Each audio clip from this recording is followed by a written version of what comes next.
I'm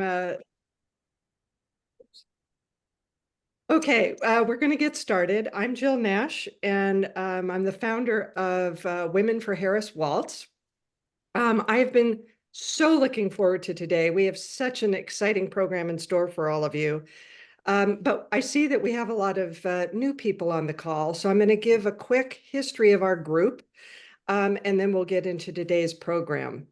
So back in 2020, this group started as a coalition from a lot of different campaigns. Certainly people that were supporting Biden, but also Harris, Klobuchar, Warren, Buttigieg.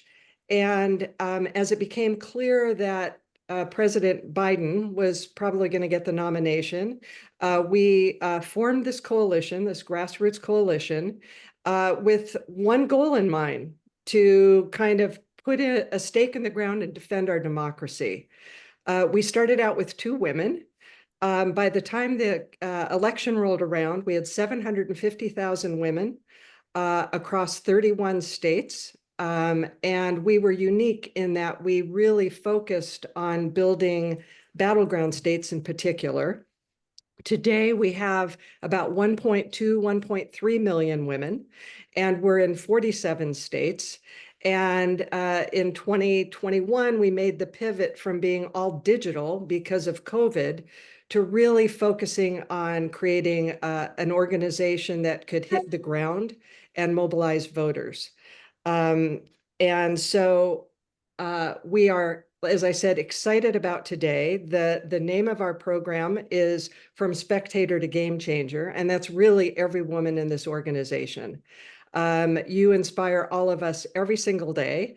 But I want to say something specifically to Lee and Rachel before we get started. You two, in the darkest days, have kept us going, and you've been a trusted source of accurate information.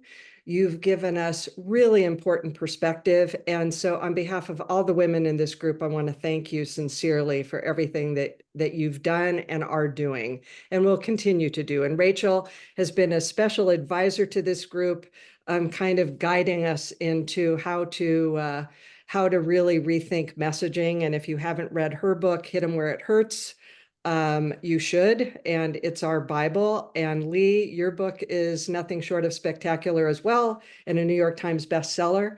So with that, I am going to turn things over to Linda Douglas, who has been with us from the beginning. Linda is a former White House correspondent. She's a communications executive. She was a member of the White House, or the Obama White House. And we are so lucky, Linda, for everything that you do for us. So with that, let me turn it over to you. Well, thank you very much, Jill. And I'm going to say the same thing I say at the beginning of every one of these, that whenever Jill Nash asks you to do something, just give in and do it, because you're going to wind up doing it anyway. So make it easy on yourself. Right, Rachel? All right. So first of all, let me introduce our two experts here. This is such a privilege, especially to have the two of you together. So Rachel Bitecofer is a political scientist. She's a pretty famous election forecaster and a strategist. And she is, as Jill said, the author of Hit 'em Where It Hurts: How to Save Democracy by Beating Republicans at Their Own Game. And we've learned a lot from you about that. And the unprecedented 2016 presidential election. And she's been featured all over the media. In fact, you were just featured today in Heather Cox Richardson's column, which we all follow. We had Heather on a week or so ago. Lee McGowan, who is known to all of you as Politics Girl. She's an award-winning digital media influencer and the author of, with over 2 million followers across social platforms. And her debut book, which is Return to Common Sense: How to Fix America Before We Really Blow It, that was released last month, is now on the bestseller list. And let me also just add, so brace yourselves, these two women together have enough energy to operate the electrical grid of the United States. So if you're tired and you're feeling like you just don't have the energy, trust me, if you want to keep up with these two, let them inspire you. So first, we want to really arm our women with the kind of information that is going to make them feel empowered to be experts, to be political pundits in their own right, to be confident in what they're talking about when they're talking to voters, either on the phone or door to door. And that's really, we want to take some of what's in your minds and really arm our women, our very hardworking women, with this. But before we do that, I just want to touch on the polls, because people are dragging around, freaking out about these polls. Oh my God, it's too close. Is he going to win? What about the betting markets? What about, this pundit or that pundit? How serious, I mean, what, not even how seriously, what should we be taking away from all these polls that are making everybody sort of, reel from nervousness to suicide to anxiety to, sleeplessness, whatever it is. So how should we be reading these polls and thinking about them? Well, I'll give you the layman's terms of it first, and then we'll let the expert Rachel take her take it away. Here's what I'll say. There are so many new polls that have been dumped into the market lately that are being funded by right-wing groups and Republican-led groups to give the illusion of the Republicans winning. And I truly believe this is being done on purpose. They're not so much campaigning in swing states as trying to give the illusion of winning in swing states, so that when they lose the election, they can say, that's impossible. Look at the polls. So I think we have to keep in mind who's doing the polls, who's answering the polls, and who's funding the polls. And I think a lot of these polls right now are being funded by right-wing groups to give the illusion of right-wing dominance when they don't actually have it. Rachel? Yeah, no, that's exactly, it's such an important point. So in 2022, Simon Rosenberg, Tom Bonnier, and I, where we were pretty sure that there was a strategic effort to flood the zone heading into election day post Dobbs to retake the narrative that the red wave was coming and that Republicans would have a very good day, because those narratives are extremely important to mass voter behavior and things like that, right? Now we know it because it's happened again. In fact, I was talking to Tom and Simon. I'm like, let's build our own aggregator. So my job was to go collect some data for it. And I started to collect that data. And that's when I really realized, oh, there's not even enough public polling to pull out separately. It's almost entirely private polling. Some of it is from the left, but most of it is from the right. And most of the public polling is coming from 4 or 5 of these long-term tracking surveys, either the YouGov Economist poll, you've got Morning Consult, got the ICE Post Reuters poll, and occasionally the Washington Post, NBC will hop in and they'll do a study. And then of course the other is the New York Times, Siena. That's about what we're looking at. And I went to go pull the data from Arizona, and it was none. There was no surveyed data that I could use. The one public poll in it was N size 400, so a subsample of Arizona, Michigan, Wisconsin, right? 400 is not enough. As a pollster, I'm here to tell you, not, I mean, statistically you can use that data, you can make that argument, but it really is not a good sample to pull inference out of. So the long and the short of it is that the race is stable. The race has been stable since the switch. And when I talk about the switch, I talk about with a capital T, capital W, because it takes something of that monumental change in our polarized electorate to really change fundamentals. And after coming out, especially the way the party rallied around Harris, the fundamentals shifted, and you could see this in data, and you can see it today. And that was a toss-up advantage Trump for months, and now it's a toss-up advantage Harris. So that's where we're headed into election day, where we are hot to trot. We really look very, very competitive to win. And so, keep in mind, if you're feeling and eating these polls, digesting these polls daily, please subscribe to my Substack. I put out a once a week reminder of this stuff, right? But second off, understand that what we're measuring from poll to poll is not change in race. What we're measuring is change in polling methodology. Okay. And when we look at what Morning Consult and YouGov are finding, they're still finding a +4 Harris advantage nationally. That would mean she's competitive in these battleground states. Okay. And you can also see it in the behavior of the campaign. The campaign is taking Harris a day to take Harris to Texas to campaign for Colin Allred and that Texas Senate race. They would not be doing that stuff. And I know some people on here are like, wait a minute, isn't that what happened with Clinton? Yes, it happened in Clinton. She was focused on an expanded map because the polling said everything was good. Okay. I promise you the internals now are much more rigorous. They're not relying on the weak stuff that we were back in the days. But number two, it was a disaffection of Bernie Sanders that caused Clinton to lose. Nothing that Hillary Clinton did, okay? She could have done 20 more visits in Wisconsin, and the protest vote in that state was 6% that cycle. That is not something that's going to happen this time. We don't see any party loyalty issues. In fact, if a party has party loyalty issues, it's the Republican Party, where we're seeing a lot of suburban, college-educated, particularly white voters that have been lifelong Republicans who are casting ballots for Kamala Harris for democracy. So I think you guys should be feeling really energized, really excited, and ready to punch this down. I mean, we've devoted months and years of agony.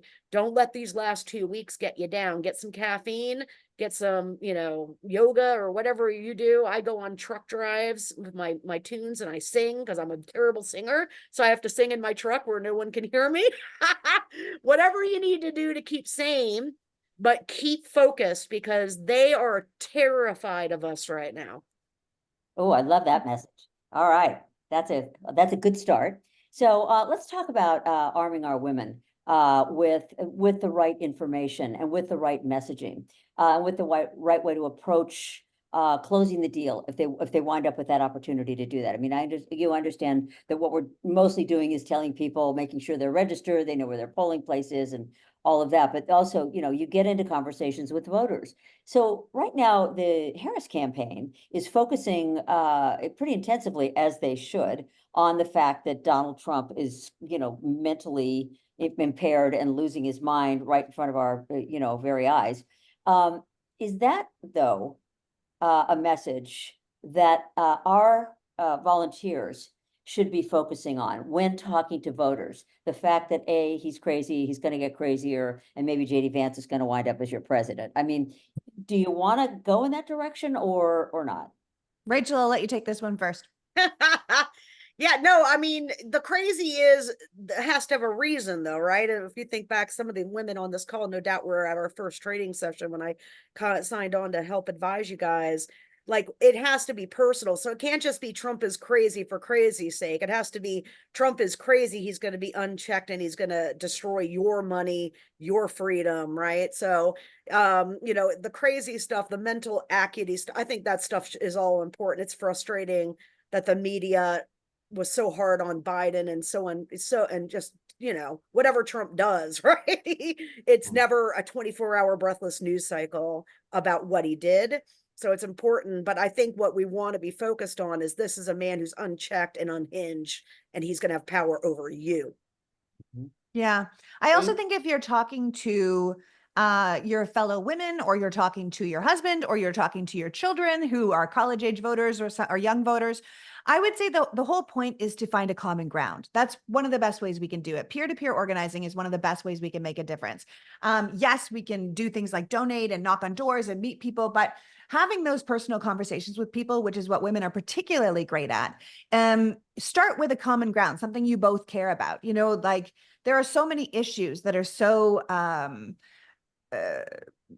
binary in this decision. Like, do you want to hold on to your health care? Do you think pre-existing conditions should be protected, or do you want to have them not protected?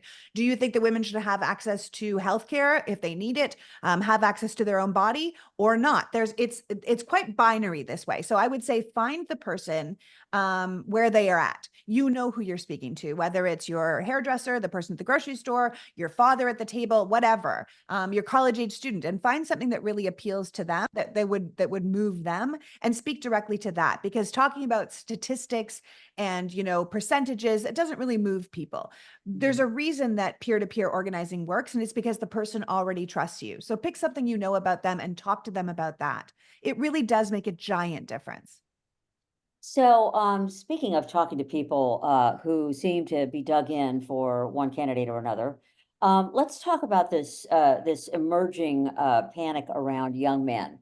So, there've been a lot of articles written about this, and of course, it's all men. I mean, when you look at men, Latino men are, apparently, a little bit more interested in Trump than they were before. Same with Black men. I mean, it's not that they're, it's mostly that Trump is attracting even more men other than just the white non-college men.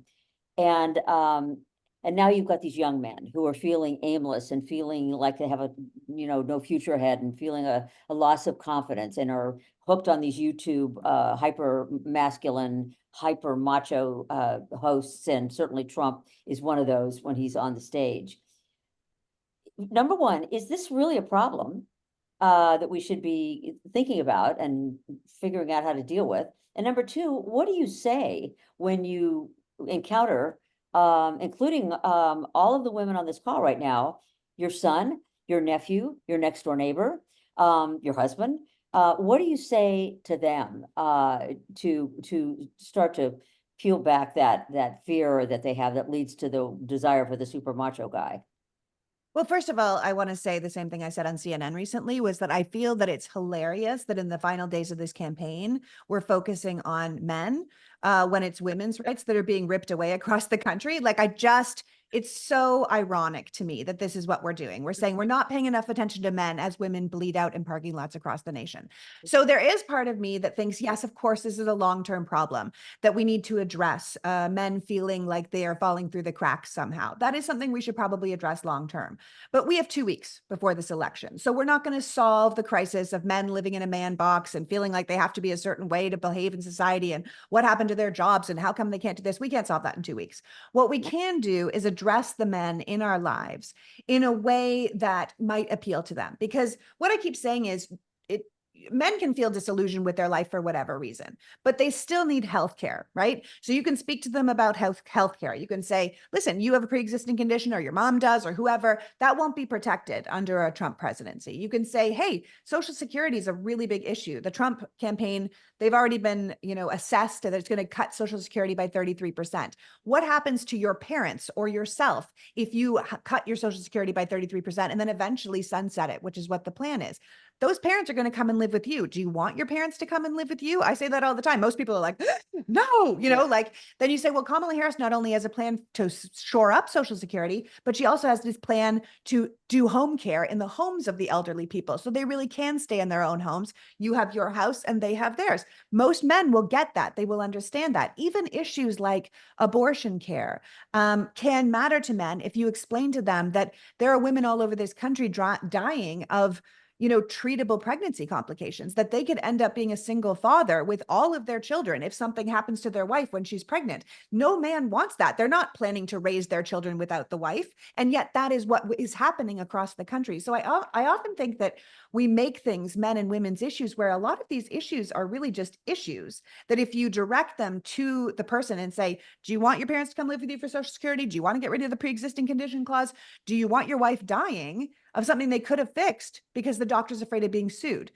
We can't have this. And they might say, actually, that does make sense to me. And that's not even touching on the man card or the lack of masculinity or hyper masculine nature. I mean, I think it is tough because what kind of manhood does Trump present? It's this bullying, cruel to others, raping of women, taking what you want. That's not the kind of manhood that we in America should be promoting anyway. So I don't think there's any point in falling headfirst into that discussion about what a man is. I do think it might be a long-term decision. We want to look at really what's happened to the men in our society and why they feel like this.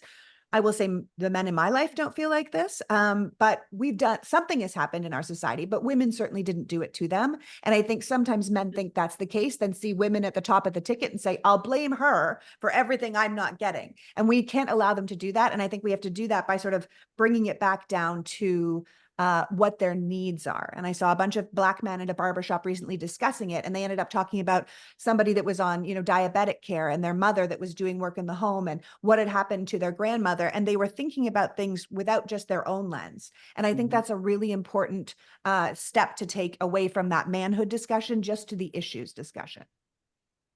Okay, Yeah, Rachel, anything to add to that? So it's an interesting strategy, okay? Like I put out a episode or issue of my Substack that's titled the Trump campaign's Achilles heel. And what that Achilles heel is that they have designed and deployed a campaign strategy product of the post-Dobbs environment where that women got mad and they started to have even bigger problems because they already had problems with female voters. Now their problems were much bigger. And, Trump, is full of bad. He's not a strategic, coherent, smart individual. So he takes advice from people like Steve Bannon. Steve Bannon told him not to worry about suburban women, that they could win without him. So they built an entire strategy. I'm not even kidding. They built an entire strategy based on this premise of turning out low propensity men and getting them to vote for Donald Trump. Okay. The hardest thing to do in voter work, campaign work, is to get people who are uninterested and not engaged to be engaged and interested. It's an incredible lift, right? And so they've spent millions, I mean, literally millions of dollars targeting young men, including my own son, with messaging, grievance politics, and mostly it's on trans stuff and making men feel like they're the most discriminated group. White men are the most discriminated group in America. And that's what their hope is that they're going to see this surge of male turnout and vote. Well, here's where that runs into a wall. I had Tom Bonnier pull the registration data, and I'm going to have him do it again because it was before registration deadlines came, but it was a week and a half or 2 weeks ago. And I asked him, look, if order for their theory to be right, that they're going to win this election by turning out low propensity men and getting them to vote for Trump, then because of our system, because of registration, they have to see the preceding event of these men registering in disproportionate numbers. Okay. And what we did not see in the data the first time we looked was any evidence of a registration boom among young men. Okay. Mm. And that's really great because you can't vote if you don't register.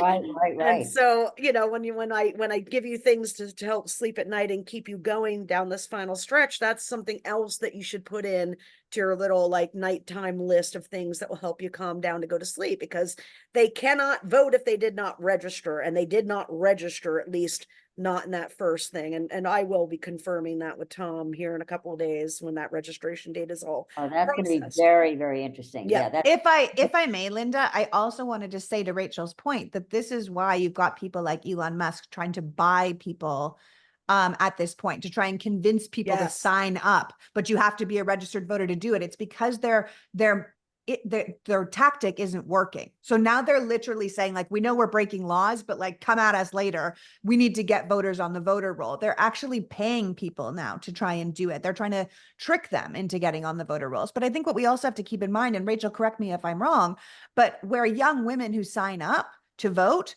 actually end up at the polls, young men who sign up to vote don't necessarily end up at the polls. That's just not what the data plays out. Yeah, women have led the turnout. That's why the gender gap is so devastating for Republicans.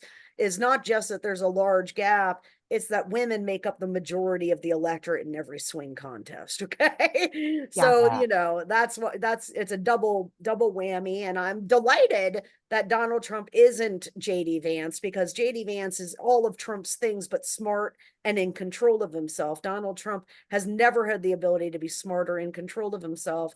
And we're very lucky that, this campaign invested so heavily in a very dubious strategy. So the flip side of that, we keep hearing and we keep hoping, and we again talked to Heather Cox Richardson, I think it was last week, and she was saying that out in the country, it feels like there's something happening with women. And I talked to the former HHS Secretary Kathleen Sebelius, who was on the reproductive rights bus and going through Arizona. She said, you feel like there's something happening. Is there, in fact, a silent majority of women? I mean, is there some reason why is it possible that women's enthusiasm level and commitment is being underestimated or undervalued? Yes, and it was undervalued in 2022 and in 2023. And we overperformed the polls back when Biden was the nominee. And again, my position is, when you're the nominee, I'm not going to insult you in any capacity until and unless you're not my nominee, right? But he's not the nominee anymore. And we were looking, what was making me try to feel better about the polling disadvantage was, well, we've had this invisible silent majority showing up at, women, driven by women, and that maybe will overcome this polling. So like, another reason to feel confident is now we have the polling advantage and we have this Dobbs effect that we can see and quantify through data ever since the decision, the memo was leaked. So I do think there's a good potential to see things like, I mean, they just moved Pennsylvania Senate to toss up. And my guess is it's going to look a lot like Fetterman's election at the end, right? And I think the difference is that untapped, unpolled female vote. But unfortunately, it's also contingent on strategy. So the Florida Senate race is tapping into Dobbs purposefully. A couple of the other campaigns are, a lot of them aren't, right? So we're going to see a difference from, I think, an effect size of people who actually threw fire on the gas on the fire and people who chose to focus on a more traditional campaign approach. Yes, and if I may say also, like, this idea is like, are women undervalued? Like, yes. General, Guess what? yeah. If you've lived in America, you know women are undervalued. We're undervalued everywhere, right? We do tons of work. We're the ones behind these screens right now working on the campaign. We're the ones knocking on doors. We're the ones whose rights are being taken away. Women have been perpetually undervalued in this country. So of course the women voters are being undervalued. But I think this idea of the silent majority is actually more than just women. I actually believe with this election, with Trump at the top of the ticket, despite the fact that I don't think the man would make it to March if he actually got across the finish line, I think they'd replace him with JD in a heartbeat. But even if to get Trump across the finish line, I believe there are so many people in this country who know in their hearts they can't vote for this man again. This is the third time the Republicans have run this same candidate, first of all, bananas. But they know they can't, but they're not going to alienate themselves from their army buddies. They're not going to alienate themselves from their church. They're not going to alienate themselves from their sewing group or wherever they congregate with other people who are Republicans. They know they cannot vote for Trump, but they're not going to say it. And they wouldn't answer a poll saying that. They're not going to tell their friends they're saying that, but they're going to go into that voting booth, whether they are men or women, and vote against this particular candidate. I really do think that that is what's happening. And that's not wrong, Lee. And where it's going to come from is college educated voters, okay? The suburban areas, and every Trump, first version Trump, we saw some exodus from the Republican brand. And every election since then, it's siphoned off more.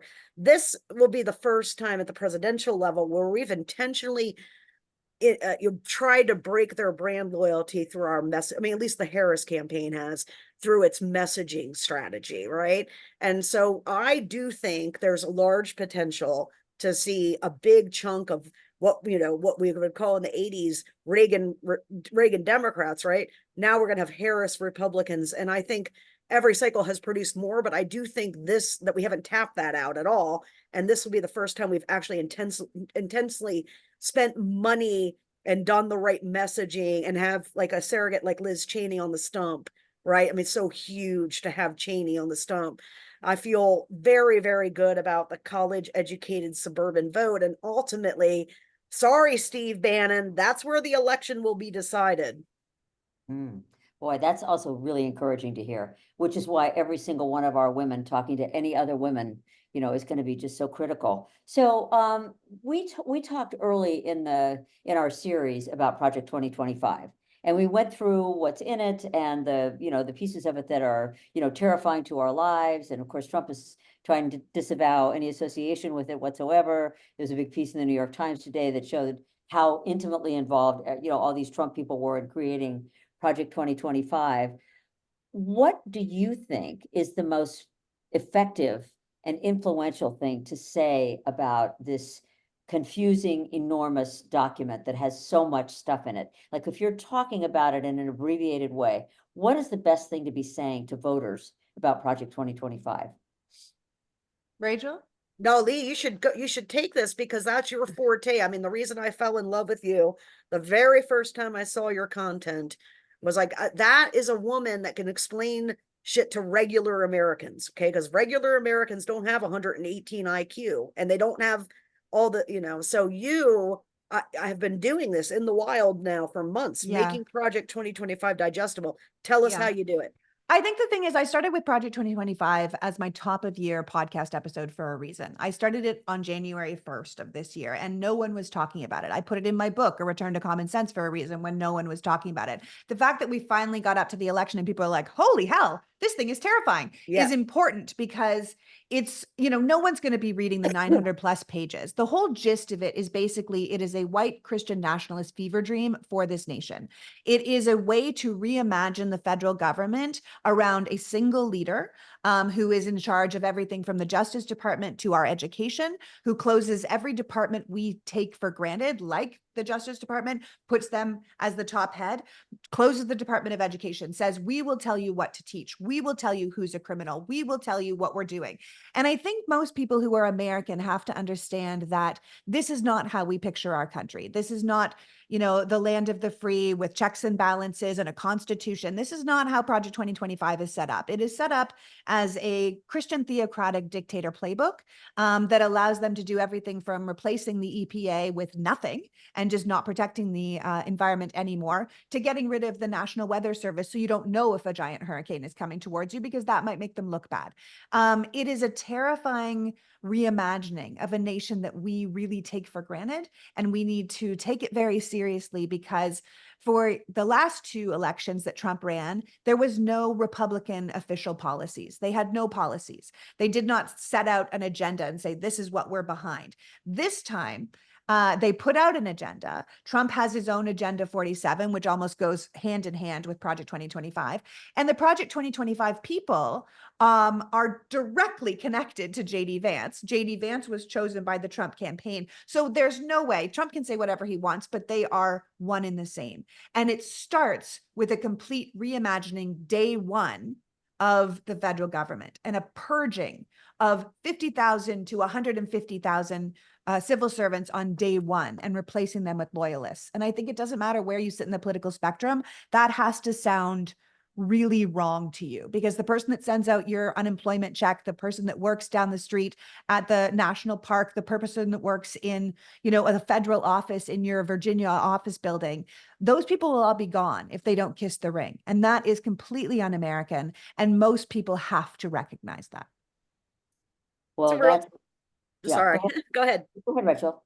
Oh, I just wanted to say it's a real triumph of the grassroots that Project 2025 is a household name headed into election day. I mean, when we first started pounding this thing, that was the goal. Get the grassroots, get the campaigns. Obviously, would never have happened without buy-in from the White House, first Biden team, and then, transitioning into Harris's team.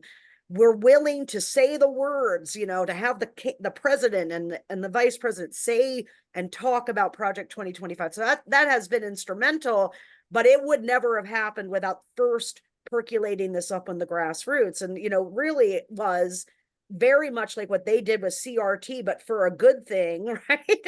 we're okay, here's this thing. Number one, it's real and CRT is bullshit. But number two, like, we've got to make the media talk about this if we want swing voters to know about it. And so getting all that independent media like Lee's show and others pounding, force the media to pick it up more.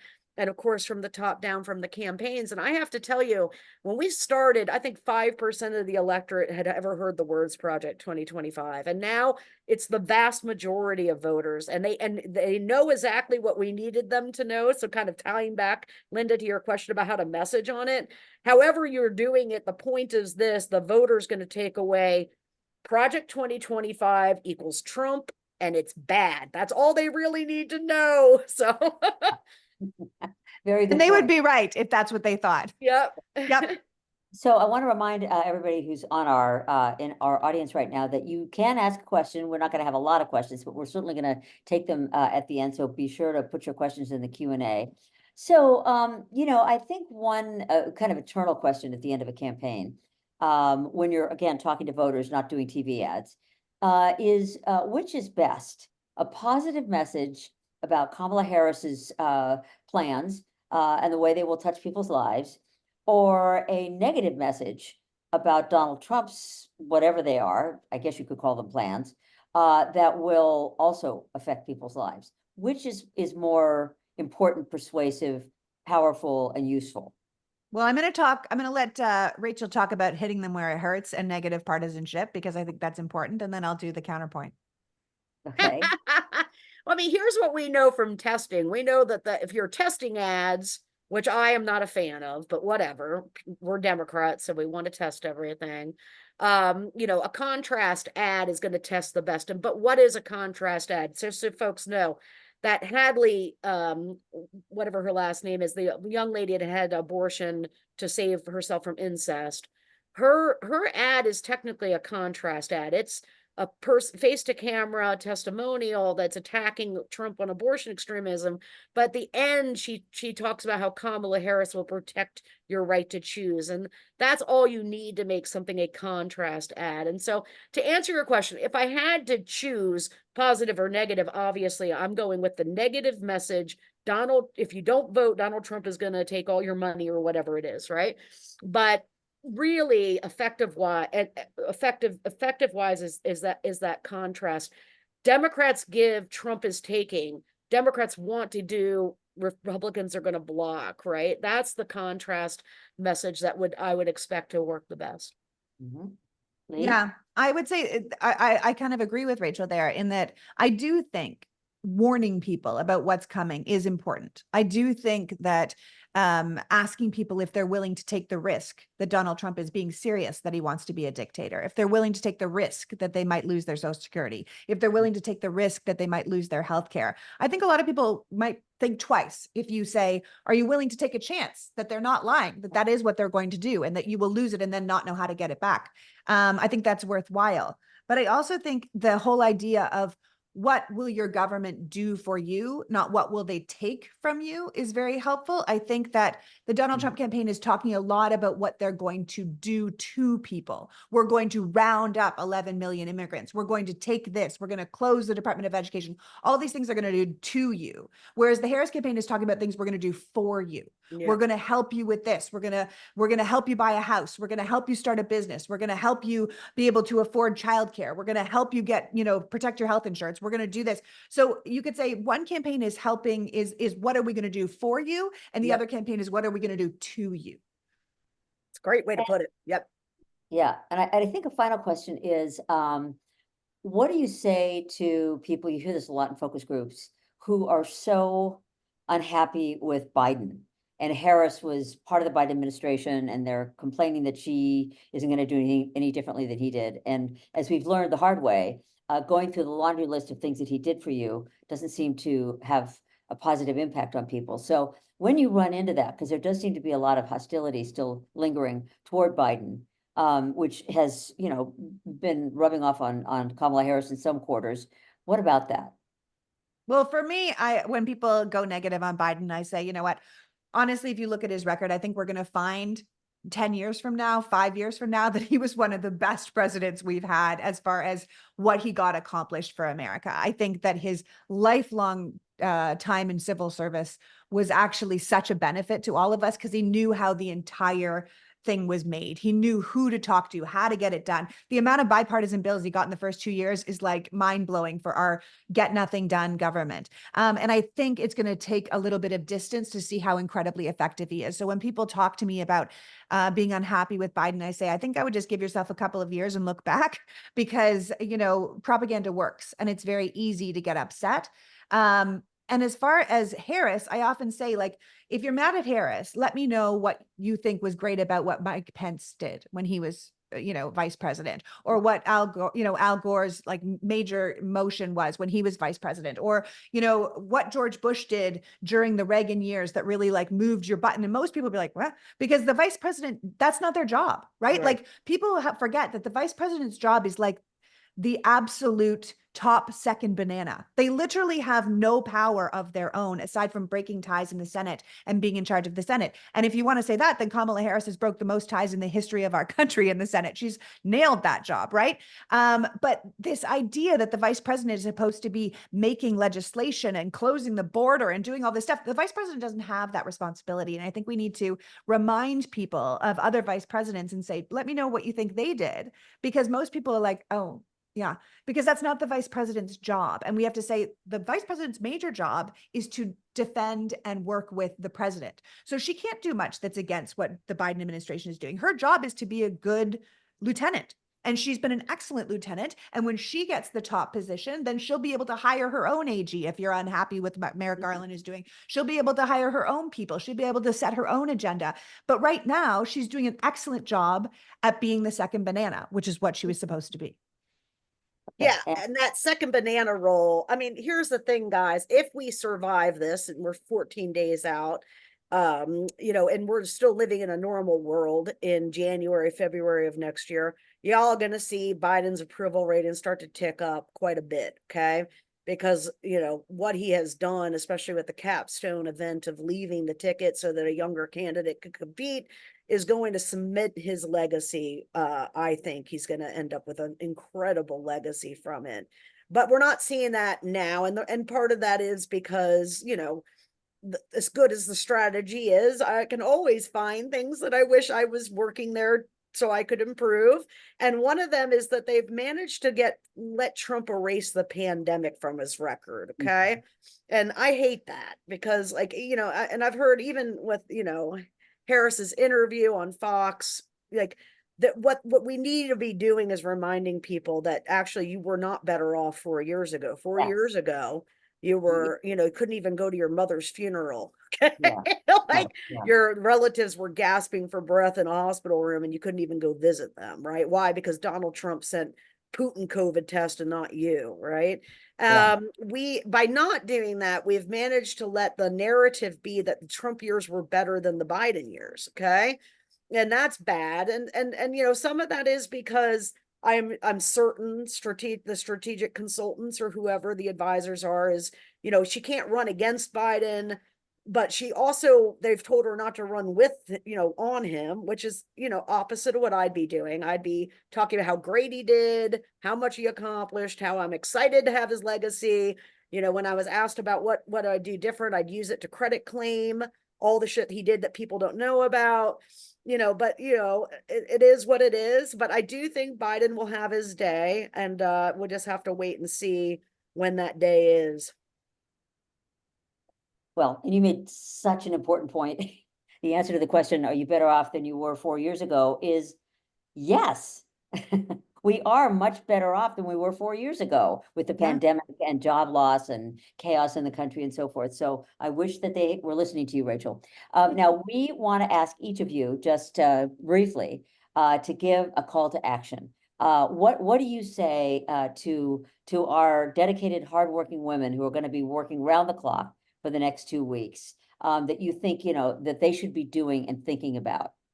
And I'll start with you, Lee. Well, first of all, I want to thank you guys for having me today. Women for Harris Walls. I'm just so proud of the women in the country. I think you guys are doing such tremendous work, and you're fighting not only just for our rights, but for the extension of the American experiment. And I'm really grateful to Jill for having me here today. And it's been a wonderful idea. I also love the idea of Spectator to Game Changer because I want people involved. I think the more people that are passionate little patriots like me and Rachel, the better off this country will be, right? At the end of the day, I think I want you to remember that every single battleground state in this nation is in play, right? This election should not be as close as it is, but it is close. And so what we do now, every single thing we do now actually matters.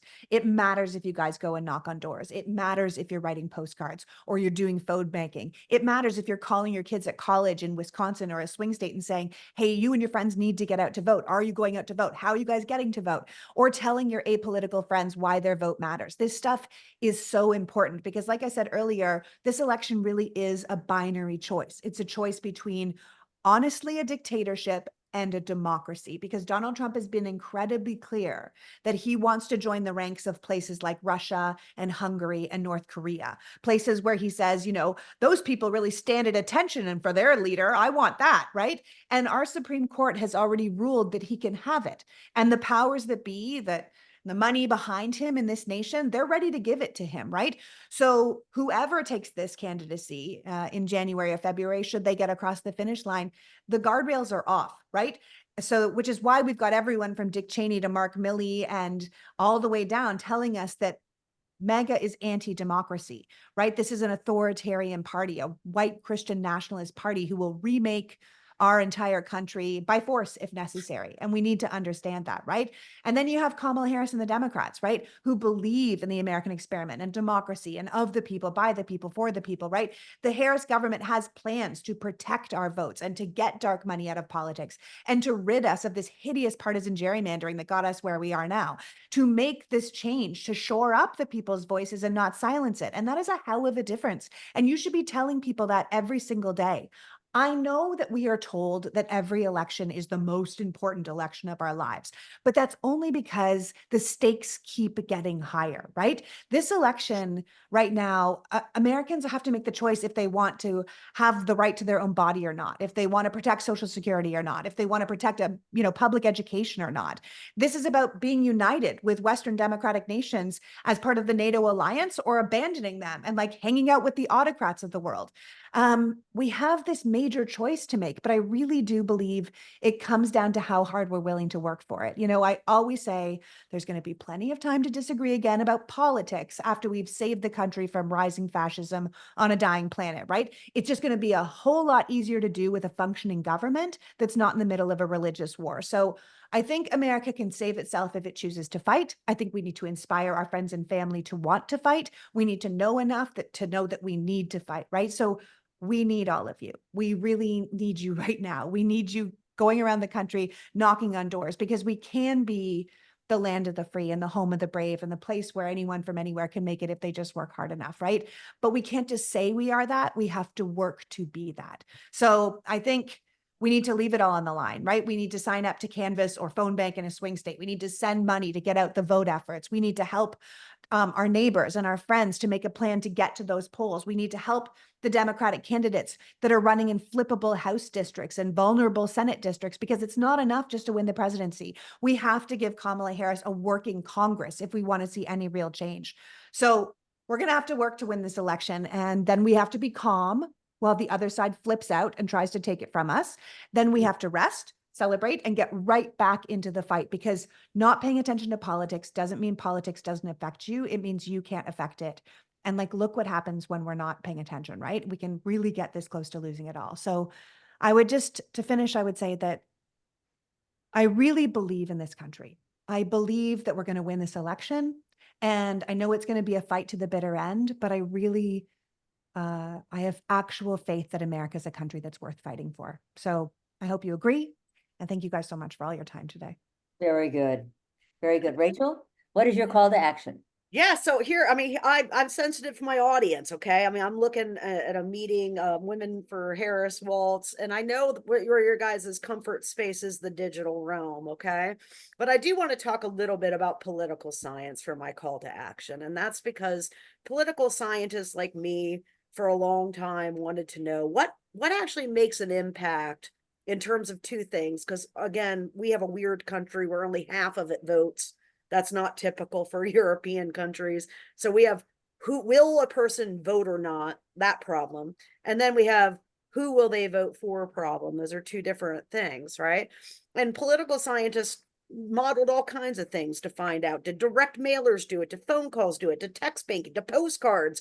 And here's what the data says. The data says that those things all have modest effects, but what really, really matters is GOTV, in-person, voter-to-voter contact, okay? That is going to give you the best bang for your buck. So, what I would say is if you have the capacity, and some people simply don't, okay? But especially if you're in one of these battleground states, or you're living near one of these House districts with a battleground race or a state legislative race, because even if you're in Arkansas, there are competitive races near you that matter. Get out of the house and volunteer to knock on the doors if you can find it. I want to see you be brave. I know it's scary, the thought of going door to door, but we know that has the most impact on both the decision to vote and the decision who to vote for. So if you can find that capacity within yourself, do it. This is the time to do it. Those were great. I mean, this is exactly what we all need to hear, although, we feel that way, but you put it into such brilliant words. So we have a few minutes for a question and answer, and sorry, my question and answer operation got interrupted by a large cat. So hold on a second. There was a really...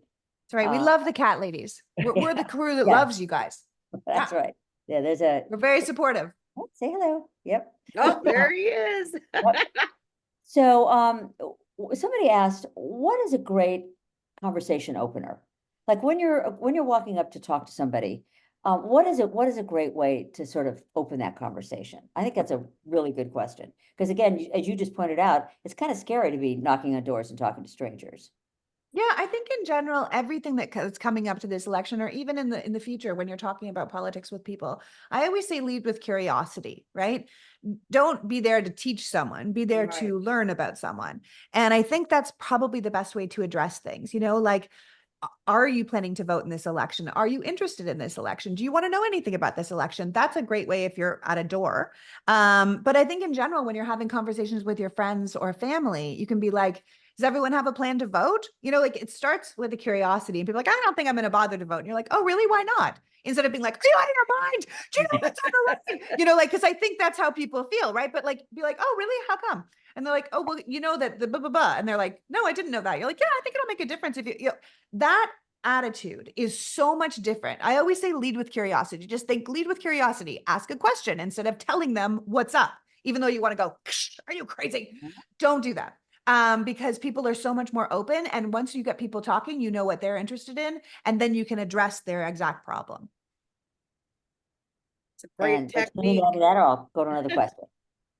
Yeah, So I mean, for me, what I tell people, if they need a way to start the conversation, a news article, like a news event, is a good way to do it, right? So like you're shooting the shit at the barber shop with your stylist or whatever, and oh, did you hear about that story from Idaho? And I can guarantee you they're gonna be like, huh, what? Well, I couldn't believe it. I was reading the paper today and I saw this newspaper article that women in Idaho are getting, like, pregnant women are getting life flighted out of the state of Idaho because they passed some, I think the Republican Party it was, passed some terrible ban there, and now they can't, when they have a pregnancy emergency, they can't get, see what I'm saying? Like, like that just gives you a way to kind of get in. And, again, what the Harris campaign has, figured out, and I wish all the Senate campaigns and House campaigns were doing the same, is that voters don't know any of this. Okay. So you bringing this up will spark definitely some interest and curiosity. And it's a way to you can casually work in that branding stuff, right? Don't even have to go full frontal, just casually work it in. And, it can be scary to talk to strangers, but here's the other thing that we used to tell people when I worked at a survey research lab, is that you never have to see this person again. Okay. You're never going to see them again. So don't worry about it. They're not going to go, in your office, and they're not part of your friend list. If it's terrifying and embarrassing, or if it goes poorly, like, you'll walk away, get back in your car, and that's it. It's an end. I will also say there are so many people who end up voting because they were just asked to. Yeah. A lot of people are like, no one's ever asked me. Like, no one's ever talked to me about this. I had no idea. Like, truly, they had no idea, and no one ever bothered to talk to them before. And if you think of it like that, where you say, it doesn't matter if I'm at the hairdresser or I'm at someone's door, has this person ever been asked to vote? I think that's an important thing to remember, because sometimes people are like, yeah, okay, I'll vote. Like, no one ever asked me. No one told me I was important or my vote mattered, or sure, I'll vote, and that really does make a huge difference. So one very quick question, because we're almost out of time, and we've got to go back to Jill because she always has something important to tell us. So this is a quick one. How do you approach first-time voters? The kids who are going to turn 18 or they're 19 years old? Because that's a very, very important group. How do you approach them? Well, me personally, I'm so psyched for them. So I think my energy comes off in like waves. I get like, oh my God, we're so excited to have you guys here. And we're so excited to have you as part of the conversation. You're the ones that have to live with the future. We're like totally blowing right now. Thank God you guys are here to help us out. I often talk about the future that they imagine. Young kids really care about the environment. They really care about personal human rights. They don't buy into this women have to be at home and this is my role thing. They don't have that. So you say, like, obviously we want to protect these things for you. What are you guys interested in? And again, that goes back to my curiosity thing, but they really care about the planet. Mostly I try and get them excited, because then they get their friends excited, right? You're like, you guys can change the whole map. Do you guys know that you could turn every red state blue just with your, and they're like, really? You know, like I say that to the voters abroad too. Voters abroad have no idea how much power they wield, but like they vote at like 12%, right? If they were voting at 60%, every single election would be changed by voters abroad. Same thing Yeah. with young people. If young people just got together and said, you know what, we want the government to be more like this, and voted at 60%, they couldn't be stopped. Yeah. Texas would be blue. Every state could be blue. Ah, yes. It's their that's power. beautiful. They have so Yeah. much power. Yeah, telling them they have power. Yeah, that's, Yeah. this was Have a- so great, you two. It was so good to have the two of you together. And as I said, all that energy and all that brilliance and all of that inspiration is really going to be staying with us. So thank you so The much. pleasure is ours. I'm sure I speak for Lee in that. Without a doubt. Turn it back to Jill, the most persuasive woman in America. Yeah. No pressure, Jill. You guys really are such a dynamic duo. Thank you so much for joining us today. One of the things we've seen in this group, and it's real, not every woman wants to knock on doors. And I think the Democratic Party would be well served to redefine mobilization. And mobilization is interaction in any form. Yep. So to your point, Lee, if you go and you're having your hair done, engage with your stylist. If you're in the grocery store, have a conversation. Think of 5 men in your life and call them up. One of the things that was just included in a CNN story, a lot of our women are doing it. They're doing little sticky notes in the bathroom stalls. Our Nevada team has been going through every casino, putting those in all the stalls. It can take whatever form you're comfortable in. But to quote Michelle Obama, do something, right? Yes. You just have to do something for the next 14 days and leave it all out on the field, because we're seeing what Kamala's doing. I mean, her schedule is bananas, but we have to do what we have to do. I would encourage anyone on this call to visit womenforharris.org, not .com, but we have all kinds of links there of all different ways for you to get involved, but do something. So 14 days. Lee, thank you so much. Rachel, always a pleasure to see you. Linda, you are the best. We just so appreciate everything that you do. And I would be remiss if I didn't thank Nina and Shannon and Lana and Sandy and the graphics team behind the scenes. 14 days, pedal to the metal, no break, right? And we look forward to celebrating with you when all of this is said and done. So thank you. Have a great night. And please don't forget, Tony West is going to be our guest Friday night. And we figured we'd end with somebody who can tell us about Kamala the person, in addition to all of the great work that she's done. So please make a point to join us on Friday, and we will see you then. Thank you. Bye.